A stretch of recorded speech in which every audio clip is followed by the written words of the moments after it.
ஜீவநீரோடை ஊழியங்கள் வழங்கும் இதயத்திற்கு இன்று ஒரு சிந்தனை. நோக்கம் என்ன?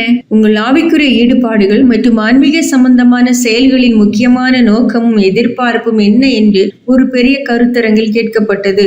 அந்த கருத்தரங்கில் கலந்து கொண்டவர்களில் ஒரு சிலரை தவிர மற்ற யாவரும் தேவனுடைய ஆசீர்வாதங்களை பெறுதலும் நன்மை அடைதலும் என்ற பதிலையே கொடுத்தனர்.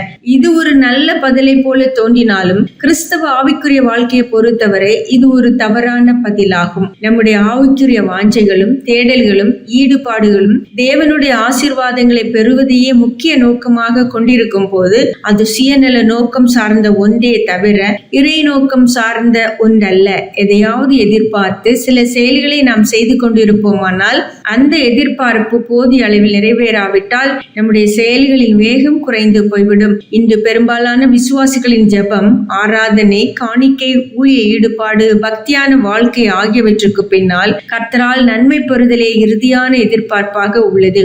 ஆனால் உண்மையான இறை வாழ்க்கை என்பது தேவனுடைய நோக்கங்கள் நம்முடைய வாழ்க்கையில் நிறைவேற வேண்டும் என்பதை முக்கிய நோக்கமாக கொண்டு செயல்படுவதாகும். ஆபிரகாம், யோசேப்பு, தாவீது போன்றோரின் ஆன்மீக வாழ்க்கையின் பின்னணிகளில் கர்த்தருக்கு சித்தமானது தங்கள் வாழ்க்கையில் நிறைவேற வேண்டும் என்பதே முக்கிய நோக்கமாயிருந்தது. அந்த நோக்கங்களை முதன்மையாக கொண்டு செயல்பட்ட பாதையில்தான் அவர்கள் இறை ஆசீர்வாதங்களை மிகுதியாக பெற்றார்கள். பெரும்பாலும் நாம் நன்மை அடைதலை முக்கிய எதிர்பார்ப்பாக கொண்டு நம்முடைய பக்தி வாழ்க்கை அமைப்பதால் தான் ஆவிக்குரிய வாழ்க்கை உரிய முறையில் பிரகாசிக்காமல் போகிறது. முதலாவது தேவனுடைய ராஜ்யத்தையும் அவருடைய நீதியும் தேடுங்கள், அப்பொழுது இவைகள் எல்லாம் உங்களுக்கு கூட கொடுக்கப்படும் என்றார் இயேசு. தேவ விருப்பத்தை இந்த பூமியில் நிறைவேற்ற நாம் காண்பிக்கும் ஆர்வத்திற்கு பிரதிபலனாக வருவதுதான் நம்முடைய வாழ்க்கைக்கு தேவையான நன்மைகள். பூமியிலே நான் உன்னை மகிமைப்படுத்தினேன், நான் செய்யும்படி நீர் எனக்கு நியமித்த கிரியைகளை செய்து முடித்தேன் என்றார் இயேசு. ஆம், நம் வாழ்க்கை மூலம் தேவனுடைய நாமத்தை மகிமைப்படுத்துவதை இலக்காக கொண்டு நாம் வாழும்போது